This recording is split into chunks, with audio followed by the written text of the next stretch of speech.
নূহ আলাইহিস সালাম আল্লাহরে বললেন, আল্লাহ এই মহাপ্লাবনে আপনি আমার ছেলেকে মারবেন না। ইন্নাহু মিন ইবনি, নিশ্চয়ই এই ছেলেটা সে আমার সন্তান, আমার ঔরসজাত। আল্লাহ বললেন, না নূহ, তুমি ভুল বলেছো, সে তোমার সন্তান নয়। ঔরসজাত হলেই সন্তান হয় না, ঈমান আনা লাগে। চিল্লায় বলেন ঠিক কি না? নূহ আলাইহিস সালামের এই মহাপ্লাবন নূহ আলাইহিস সালামের সন্তান কানাআনকে রক্ষা করতে পারে নাই। এজন্য মুমিন পরিবারের ভালোবাসার ভিত্তি হচ্ছে ঈমান।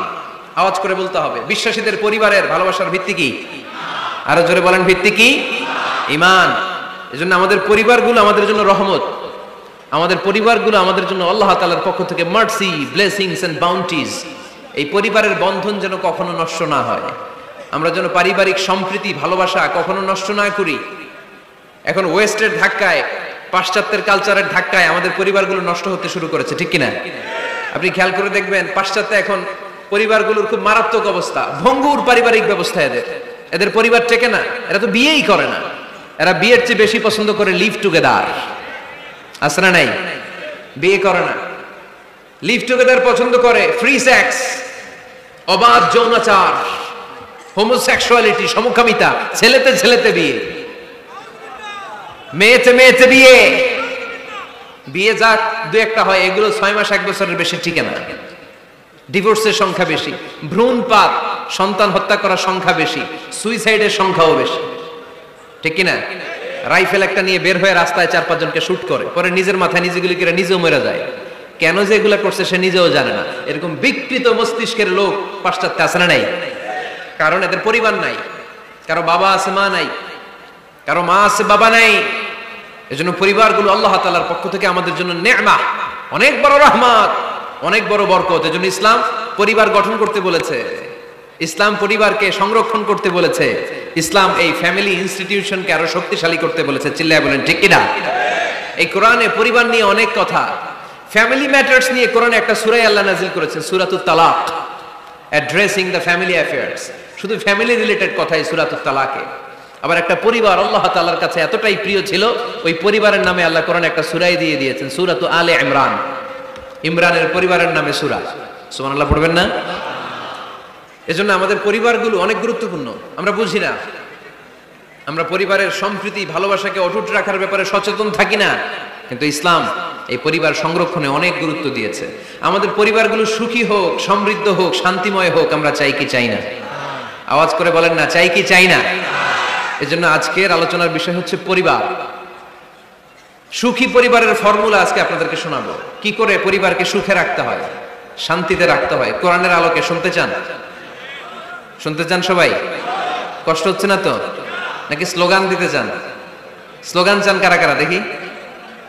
স্লোগান দাও তো একজন, আওয়াজ করে।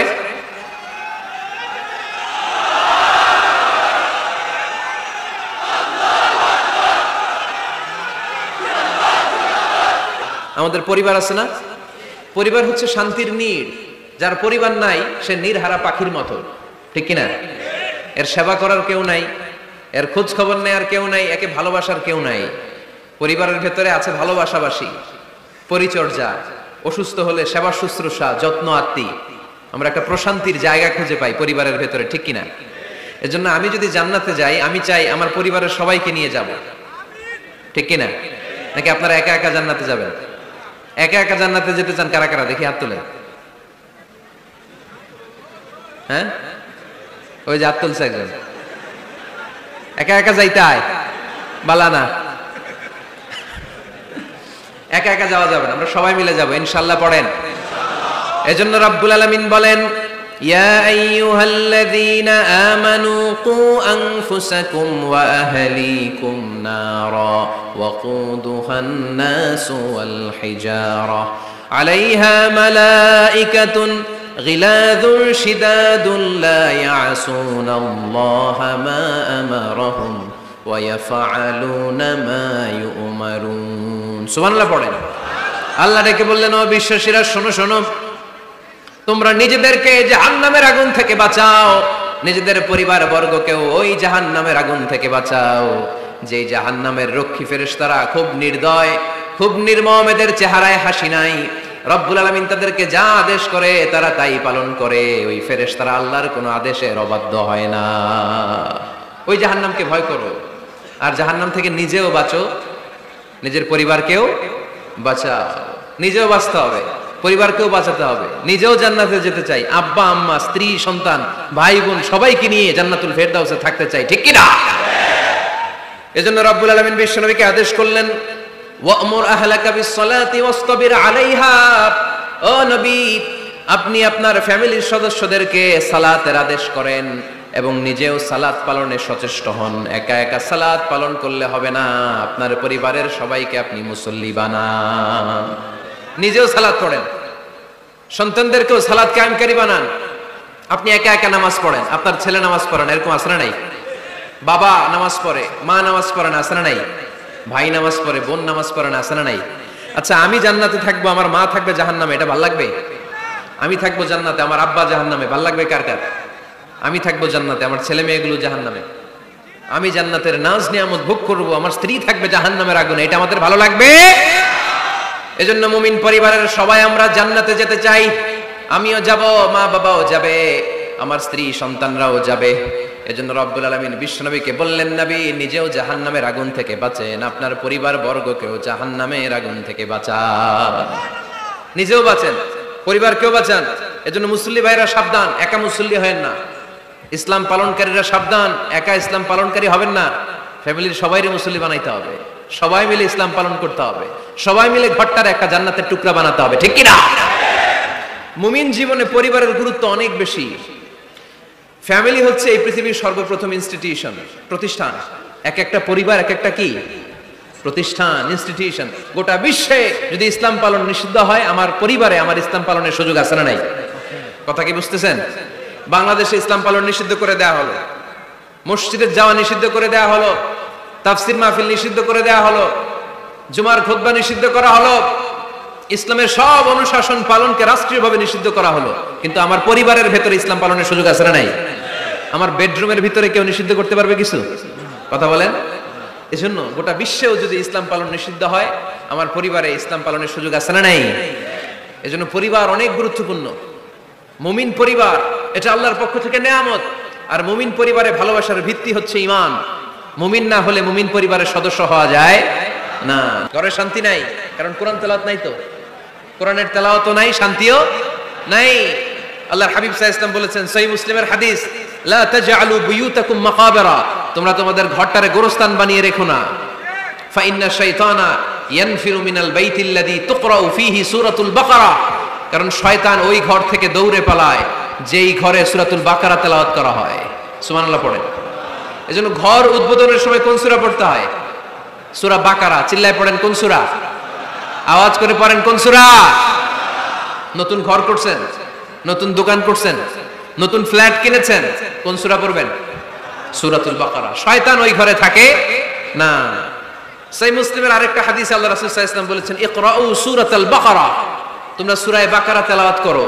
ফা ইন্না আখযাহা বারাকা, যে সূরা বাকারা পড়ে আল্লাহ তাআলা এই ঘরটায় বরকত দেয়। ওয়া তারকাহা হাসারা, আর যে সূরা বাকারা পড়ে না সে খালি আফসোস করে। ওয়ালা ইস্তাতিউহাল বাতালা, কোন জিন, কোন পেতনি, কোন ব্ল্যাক ম্যাজিক, কোন জাদু টোনা বান ওই ঘরের কোন সদস্যকে কোনো ক্ষতি করতে পারে না। আবার সূরা বাকারায় একটা আয়াত আছে, কোরআনের সর্বশ্রেষ্ঠ আয়াত। বলেন তো আয়াতটার নাম কি? আওয়াজ করে বলেন কোন আয়াত? আল্লাহর হাবিব সাল্লাল্লাহু আলাইহি ওয়াসাল্লাম বললেন, মান কারা আয়াতাল কুরসি দুবুরা কুল্লি সালাতিন মাকতুবা, প্রত্যেক ফরজ সালাতের পরে যে ব্যক্তি আয়াতুল কুরসি পড়বে তার জান্নাতে যাওয়ার ব্যাপারে আর কোনো বাধা থাকবে না। একটা মাত্র বাধা ছাড়া, সেটা হচ্ছে মরণ। লোকটা মরে না তাই জান্নাতে যায় না, মরলেই জান্নাতি। আওয়াজ করে পড়েন আল্লাহু আকবার। তাহলে সংসারে শান্তি আনার 5 নাম্বার পদ্ধতি হচ্ছে ঘরে কোরআন তেলাওয়াত করতে হবে।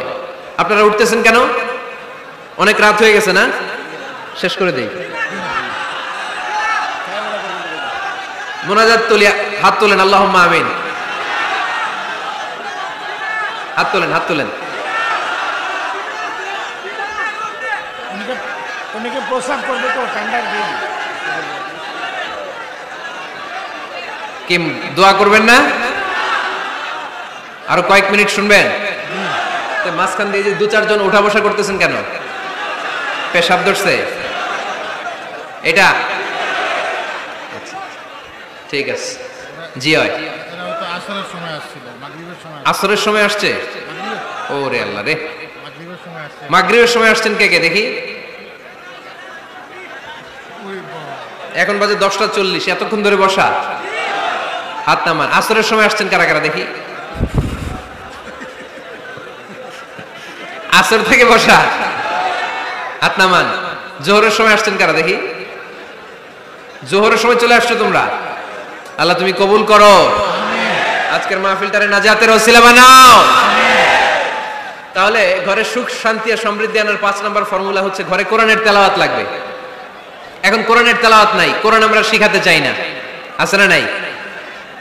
আমরা এখন ধর্মপ্রাণ হয়েছি কোরআন ছাড়া। কি ছাড়া? ধর্মপ্রাণ, ধর্মপ্রাণ, আমরা বড়ই ধর্মপ্রাণ। নামাজ রোজার কিছু নাই, ভুলেও ধরি না কোরআন। ধর্মপ্রাণ। রোজ সকালে শুনতাম আগে আল কোরআনের বাণী রে, আল কোরআনের বাণী।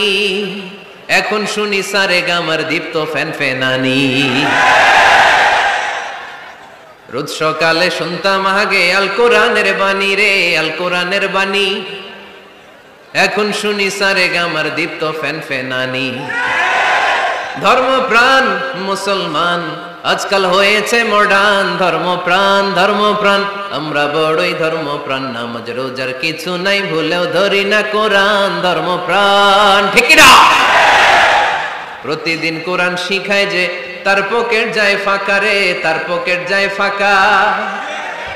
সপ্তাহে 2 দিন গান শিখায় যে নেয় তো 1000 টাকা। ধর্মপ্রাণ মুসলমান আজকাল হয়েছে মডার্ন। ধর্মপ্রাণ, ধর্মপ্রাণ, আমরা বড়ই ধর্মপ্রাণ। নামাজ রোজার কিছু নাই, ভুলেও ধরি না কোরআন। ধর্মপ্রাণ। এরকম ধর্মপ্রাণ আমরা কেউ হতে চাই? প্রতিদিন ফজরের পরে আমার ঘর থেকে কোরআন তেলাওয়াত হোক, আমরা চাই কি চাই না? ঘরে সুখ সমৃদ্ধি আর শান্তি আসার মাধ্যম হচ্ছে কোরআন তেলাওয়াত করা। ঘরে কোরআন তেলাওয়াত বাড়ায় দেন, ঘরে শান্তি বাড়ায় দিবে কে? কয়টা গেল? হ্যাঁ, 5টা না? শুনতেছে তোমার সাহেব। 6 নাম্বার হচ্ছে মাঝে মাঝে বেড়াতে যাবেন। ভাবিরে নিয়ে বেড়াতে যাবেন, পারা যাবে? জি হয়। এই যে আপনাদের এখানে জাফলং আছে না? জাফলং আর কি আছে সিলেটে? মাধবকুণ্ড আর হাকালুকি, সবচেয়ে বড় হাওর বাংলাদেশে। আমি গিয়েছিলাম একবার। এই হাকালুকিতে যে 2 জন হারায় যাবেন, 2 জন 2 দিকে। পারা যাবে? যাবেন। আল্লাহ রাসূল সাল্লাল্লাহু আলাইহি ওয়াসাল্লাম যেতেন, স্ত্রীদেরকে নিয়ে মরুভূমিতে বেড়াতে যেতেন, আউটিং এ যান, মাঝে মাঝে ফ্যামিলি ট্যুরে যান। কুল সিরু ফিল আরদ সুম্মা আনজুরু কাইফা কানা আকিবাতুল মুকাজ্জিবিন। জমিনে ঘুরে বেড়াও আর দেখো মিথ্যাবাদীরা পৃথিবীতে কি করেছে আর তাদের সাথে আমি কি আচরণ করেছি, ঠিক কি না? সুযোগ হলে মিশরে যান, ফেরাউনের লাশ দেখে আসেন। কারুনের বাড়িতে যান, ধ্বংসস্তূপ দেখে আসেন। পারলে জর্ডানে যান, মৃত সাগর দেখে আসেন। সমকামিতার কারণে লূত আলাইহিস সালামের কওমের লোকদেরকে আল্লাহ জমিন থেকে উঠিয়ে একটা আঘাত করেছেন জমিনে। ফাজআলনা আলিয়াহা সাফিলাহা, জমিনের উপরের মাটিকে আমি নিচে ঢুকিয়েছি, নিচের মাটিকে আমি উপরে ঢুকিয়েছি। উপর থেকে শিলা আর প্রস্তর বৃষ্টি নাজিল করে পুরো জমিনটারে আমি মাসাকার করে দিয়েছি। ওইখানে এখন ডেড সি, লোহিত সাগর, মৃত সাগর। ওখানে কোনো মাছ জন্মায় না, কোনো কাঁকড়া জন্মায় না, ব্যাঙ জন্মায় না, কিচ্ছু জন্মায় না। লবণের ডেনসিটি, ঘনত্ব এত বেশি, ওখানে কোনো মানুষ ডুবেও না। গজবের জায়গা। সুযোগ হলে দেখে আসেন। টাকা পয়সা ভালো থাকলে সময় হলে প্রায় ফ্যামিলি মেম্বারদেরকে নিয়ে উমরায় যান। কই যাবেন? উমরায় যান। নবদম্পতি যারা বা রিসেন্টলি তোমরা যারা বিয়ে করতে যাচ্ছ, you are going to be a new couple, পারলে তোমাদের হানিমুনটা উমরায় সেরে ফেলো। পারা যাবে না? স্বামী স্ত্রী 2 জনে মিলে মক্কায় চলে যাও, আল্লাহর ইবাদত, আল্লাহর ঘরে সিজদা দিয়ে নতুন জীবনটাকে নতুন ভাবে শুরু করো। বরকত দিবে কে? তাহলে ঘরে বা ফ্যামিলিতে সুখ সমৃদ্ধি নিয়ে আসার 6 নাম্বার মাধ্যম হচ্ছে আউটিং এ যাওয়া, মাঝে মাঝে বেড়াতে যাওয়া। আল্লাহ রাসূল সাল্লাল্লাহু আলাইহি ওয়াসাল্লাম বেড়াতে যেতেন, সফরে স্ত্রীদেরকে নিয়ে যেতেন। সহিহ বুখারীর বর্ণনা, কানা রাসূলুল্লাহ সাল্লাল্লাহু আলাইহি ওয়াসাল্লাম ইযা আরাদা সাফারান আকরা বাইনা আজওয়াজিহি। আল্লাহ রাসূল সফর করলে কোন স্ত্রীকে নিয়ে যাবেন তিনি স্ত্রীদের নাম লিখে লটারি করতেন। সুবহানাল্লাহ নাই? কি করতেন? কোরআ, আরবিতে বলে কোরআ, বাংলায় বলে লটারি। এই লটারি জায়েজ, এই লটারি জায়েজ আছে। স্ত্রীদের নাম লিখে কোরা করতেন লটারি, যার নাম আসতো তাকে নিয়ে আল্লাহর হাবিব সাল্লাল্লাহু আলাইহি ওয়াসাল্লাম সফরে বেরিয়ে যেতেন।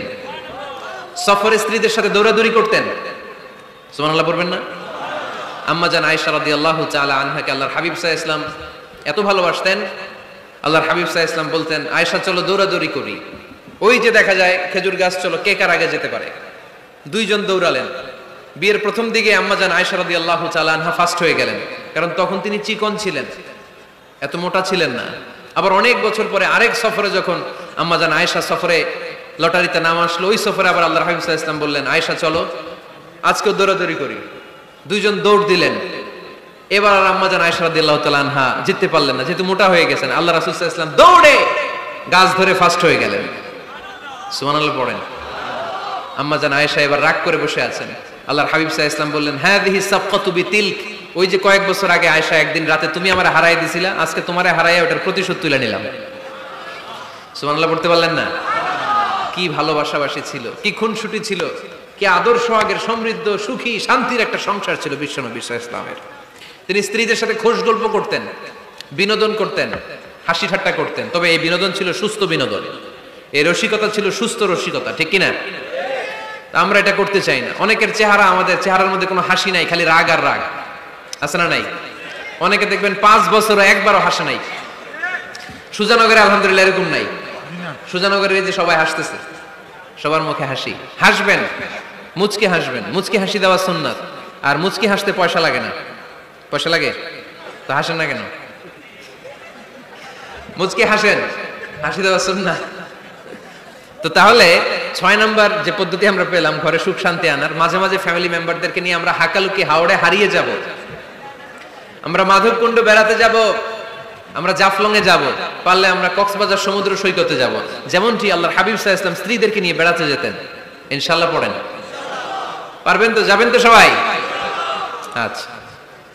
7 নাম্বার পদ্ধতি সংসারে সুখ শান্তি ফিরে আনার, ফ্যামিলির গুরুত্বপূর্ণ বিষয়ে সিদ্ধান্ত নিতে পরামর্শ করবেন। Family meeting. কি করবেন? কি মিটিং? ফ্যামিলি মিটিং করবেন, পরামর্শ। এক্ষেত্রে স্ত্রী, সন্তান, ভাই, বোন, আব্বা আম্মা সবার পরামর্শ নেবেন। অনেকে আছে কারো কথা শোনে না, মনে যা চায় তাই করে, আছে না নাই? পরে আফসোস করে, পরে হাই হাই করে। কারণ যারা পরামর্শ করে এরা কোনোদিন হাই হাই করা লাগে না। চিল্লায় বলেন ঠিক কিনা? এজন্য আল্লাহ বললেন, ওয়াশাবিরহুম ফিল আমরি ফাইযা আযামতা ফাতাওয়াক্কাল আলাল্লাহ। গুরুত্বপূর্ণ বিষয়ে সিদ্ধান্ত নেবার আগে তোমরা পরামর্শ করে নাও।